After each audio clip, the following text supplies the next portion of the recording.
একটি অপতথ্য বা তথ্যের বিকৃতি গোটা দেশকে অস্থিতিশীল করে ফেলতে পারে। দর্শক, মানুষে তৈরি করতে পারে বিভেদ। সেই বিভেদ তো কখনোই কাম্য নয়। তাই প্রতিটি অপতথ্যের বিপরীতে জাতীয় স্বার্থে সঠিক তথ্য নিয়ে হাজির হতে হয় এবং সেই কাজটি করতে এসেছি।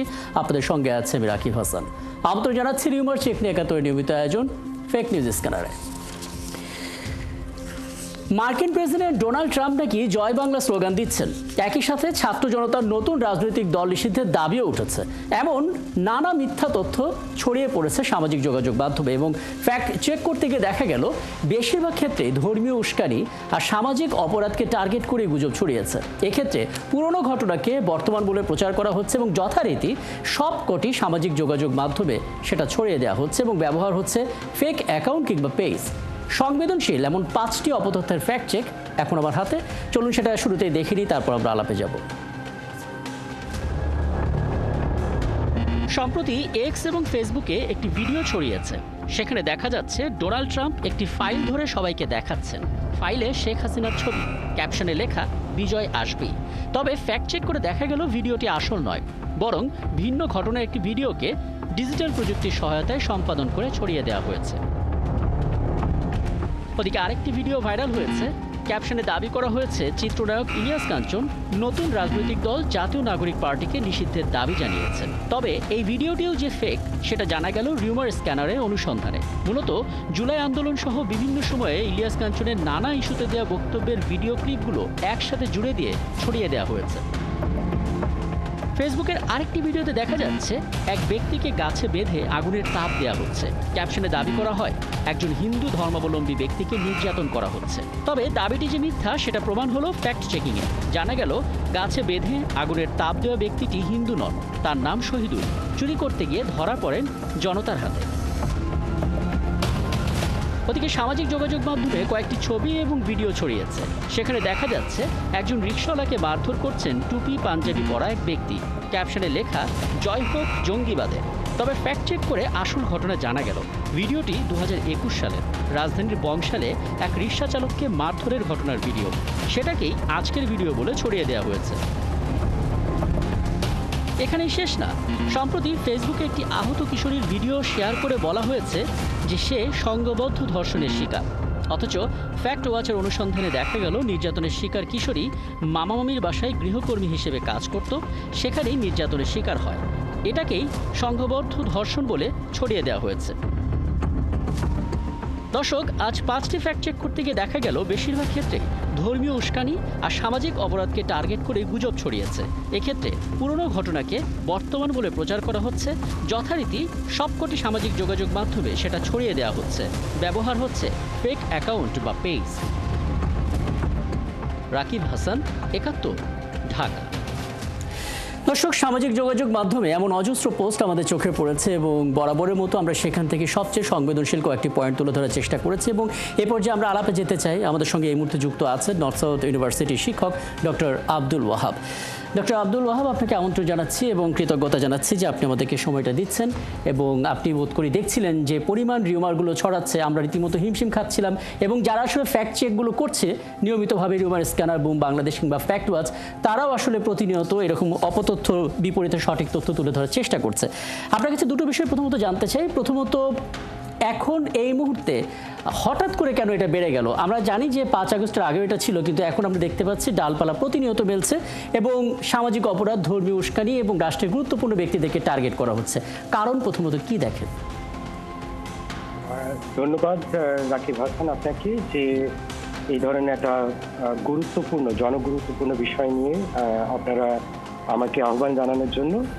আমি প্রথমেই বলবো যে এই ঘটনাটা বেড়ে যাওয়ার পেছনে অনেকগুলো কারণ থাকে। আপনারা জানেন যে প্রত্যেকটা মানুষ, যেহেতু আমি একজন সমাজবিজ্ঞানের শিক্ষক, সেক্ষেত্রে দেখি যে আপনার মধ্যে যদি কোনো যেটাকে বলি শক্তি বা পাওয়ার থাকে এবং পাওয়ার থেকে যদি আপনি সরে যান, মানে আমরা যদি বলি যে সেন্ট্রাল একটা জায়গাতে আপনি আছেন, সেখান থেকে যদি সরে যান, আবার কিন্তু সেই জায়গায় আসার একটা প্রবণতা আপনার মধ্যে থাকবে। এটাই আমাদের হিউম্যান টেন্ডেন্সি, মানে আমাদের মানুষের। তো এই ধরনের পরিস্থিতি কিন্তু আমরা লক্ষ্য করেছি আমাদের রাজনৈতিক অঙ্গনে, আমাদের মানে বেশিরভাগ ক্ষেত্রে আমরা লক্ষ্য করতে পেরেছি। তো সেই জায়গা থেকে যখনই কেন্দ্র থেকে তিনি করে যাচ্ছেন এবং অনেকে চিন্তা করছে যে না আমি যে কমফোর্ট জোনে ছিলাম সেই জায়গা থেকে যেহেতু আমি এখন অন্য ভিন্ন পরিস্থিতিতে আছি সেই জন্য আসার জন্য চেষ্টা করবো, এটা হিউম্যান টেন্ডেন্সির পার্ট। তো আমি মনে করি যে এই যে আসার যে প্রবণতা আবার সেন্টারে, সেই কারণে এই ধরনের আমি বলবো যে ফেক নিউজ বলেন, মিথ্যা তথ্য বলেন, বিভিন্নভাবে এটা ডালপালা এটা গজাবে, এটাকে রোধ করা খুবই ডিফিকাল্ট। তো এটা হচ্ছে কারণ আমি মনে করি অ্যাজ এ সোশ্যোলজিস্ট হিসাবে এবং সমাজবিজ্ঞানের ভাষায়। কিন্তু একটা জিনিস হলো যে এটা থেকে আমরা প্রতিরোধ কিভাবে করবো বা এখান থেকে বের হতে আমরা কিভাবে পারি। তো এখানে বের হওয়ার ক্ষেত্রে আমার মনে হয় যে আপনি জানেন যে বাংলাদেশের একটা মানে সমগ্র যদি আমি জনগোষ্ঠীর কথা চিন্তা করি, সচেতন মানুষ এবং অসচেতন মানুষ, শিক্ষিত অশিক্ষিত, বিভিন্ন শহরে গ্রামের মানুষ আছে। এই সকল মানুষকে জনগণের একটা কাতারে যদি নিয়ে এসে তাদেরকে এই শিক্ষাটা দিতে হয় তাহলে এটা খুবই চ্যালেঞ্জিং এবং আমার মনে হয় এটা নিয়ার টু ইম্পসিবল যেটা করা। সেক্ষেত্রে আমাদের যে কাজটা করা যেতে পারে, আমরা বলি যে দুইটা জিনিসকে আমরা বিভিন্ন গবেষণার মাধ্যমে দেখার চেষ্টা করেছি এবং আমরা দেখেছি যে আপনি জানেন যে বাংলাদেশে এখন ট্রাফিক লাইট, আমরা যে ট্রাফিকের একটা লাইট আছে যে কোন রঙের আলো জ্বললে আমাদের থামতে হয়, কোন রঙের আলো জ্বললে আমাদের চলতে হয়। যদি আমরা এখন লাইটগুলো দেখি না, আমরা হয়তো বলতে বসেছি, কিন্তু এইভাবে আমাদের জনগণকে আমরা কালারের আন্ডারস্ট্যান্ডিংটা নিয়ে আসতে পারি। এটা কিভাবে হতে পারে যে আমরা যখন যে নিউজটা ফেক হয়, আমরা সচেতন মানুষ হয়তো আমরা বিভিন্ন সোর্স থেকে এটাকে যাচাই করতে পারি, কিন্তু অনেক মানুষ আছে যে এটা আমাদের জনগণ আছে, আমাদের গ্রামে আছে, বিভিন্ন জায়গায় ছড়িয়ে ছিটিয়ে আছে, তাদেরকে কিন্তু এই সচেতনতা দেওয়াটা খুবই চ্যালেঞ্জিং। সেক্ষেত্রে আমরা হয়তো নিউজের ক্ষেত্রে আপনারা জানেন যে নিউজ যে প্ল্যাটফর্মে শেয়ার করা হয় সোশ্যাল মিডিয়াতে, এই সংস্থার সাথে যদি আপনি তাদের সাথে যদি আপনি একটা কোঅপারেশন এবং এক ধরনের পার্টনারশিপ তৈরি হয়, তাহলে কিন্তু এটাকে ইজিলি ফাইন্ড আউট করা যায় এবং ইমিডিয়েটলি যদি সেটাকে আপনি কালার দেন, আমি যদি কালারের কথা বলি যে না, যে এটা ফেক নিউজের কালার হবে লাল, আর যদি ফেক নিউজের মানে এটা না হয়, এটা কি উন্নত দেশগুলোতে এটা কি ফলো করছে?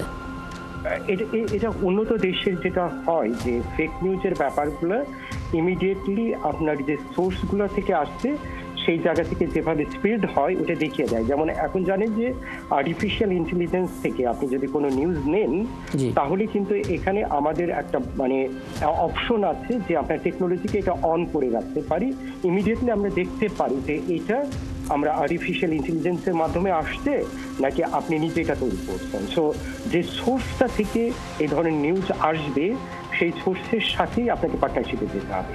আদারওয়াইজ যদি আপনি নিজে মনে করেন এটাকে আপনি যেটা আমাদের আপনি রিমার স্পানার বললেন, তারপরও আছে আপনারা জানেন যে ফ্যাক্টওয়াচ বুম বাংলাদেশ অনেকেই কাজটা করছে। আমি একটা বিষয় আপনাকে মানে বিশেষভাবে ধন্যবাদ দিচ্ছি এই কারণে যে আপনি খুব দীর্ঘমেয়াদী একটা সলিউশন আমাদেরকে দিলেন, যদি আমরা এটা ফলো করতে পারি একটা কার্যকরী ফলাফল আমরা পাবো। কিন্তু বাস্তবতা হচ্ছে যে সামনে একটা জাতীয় নির্বাচনের একটা তোড়জোড় চলছে এবং নির্বাচনকে ঘিরে বরাবরই আমরা এক ধরনের সাইবার বুলিং বলুন কিংবা এরকম গুজব বা অপতথ্য ছড়ানোর একটা টেন্ডেন্সি দেখতে পারি। এটা মাথায় রেখে এখন এই মুহূর্তে তাৎক্ষণিক কি ব্যবস্থা নেওয়া উচিত বলে মনে করেন? আমি যেটা বলছি যে ওই প্রসঙ্গে আমি ফিরে যাব যে আপনি জানেন যে আমরা যদি আন্তর্জাতিক অঙ্গনের দিকে খেয়াল করি যে এর আগে আমেরিকান দুইটা ইলেকশনে আমরা দেখেছিলাম যে অ্যানালিটিকা যেখান থেকে আমরা ইনফরমেশনগুলা বিভিন্নভাবে আমরা কালেক্ট করতে পারি এবং সেখান থেকে আমরা ফেক নিউজ ছড়িয়ে দিতে পারি। এবং আপনি জানবেন যে এখন এআই এর মাধ্যমে আমরা জানতে পারি যে আমাদের দেশের বা বিশ্বের কোন ধরনের মানুষের তাদের কোন ধরনের সোশ্যাল মিডিয়ার কোন ওয়েবসাইটে যাচ্ছে, কি দেখছে, কি করছে, সবগুলো জানি।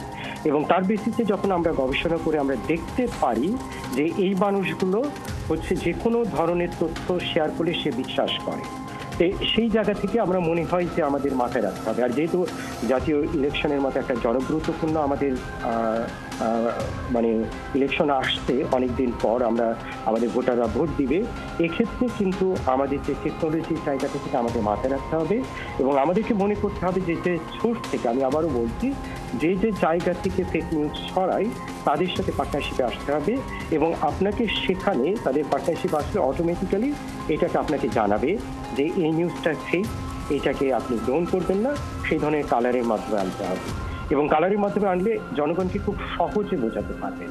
আদারওয়াইজ কিন্তু যদি আপনি তাদেরকে জ্ঞান দিতে চান যে আপনাকে এই ধরনের ক্রিটিক্যাল থিঙ্কিং থাকতে হবে, জি জি, খুব চমৎকার বেশ কিছু পরামর্শ আপনি আমাদেরকে দিলেন এবং আপনাকে অনেক ধন্যবাদ আমাদেরকে সময়টা দেওয়ার জন্য।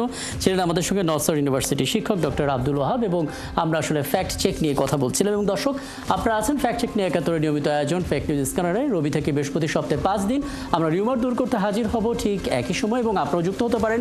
যে কোনো খবর যদি আপনাকে সংশয়ে ফেলে সেটা একটি স্ক্রিনশট আমাদেরকে মেইল করতে পারেন, এবং মেল আইডি দেখতে পাচ্ছেন fns.71tv@gmail.com এখানে, অথবা ফেসবুকে যোগাযোগ করতে পারেন www.facebook/fakenewsscanner এই ঠিকানায়। আমরা সেই তথ্যের ফ্যাক্ট চেক করে আপনাদের জানাবো। দর্শক, মনে রাখবেন, চটকদার খবর দেখলে ক্লিক করবেন না। বিশ্বাস আর প্রতিক্রিয়া জানানোর আগে অবশ্যই ফ্যাক্ট চেক করুন। থাকুন একাত্তরের সাথে।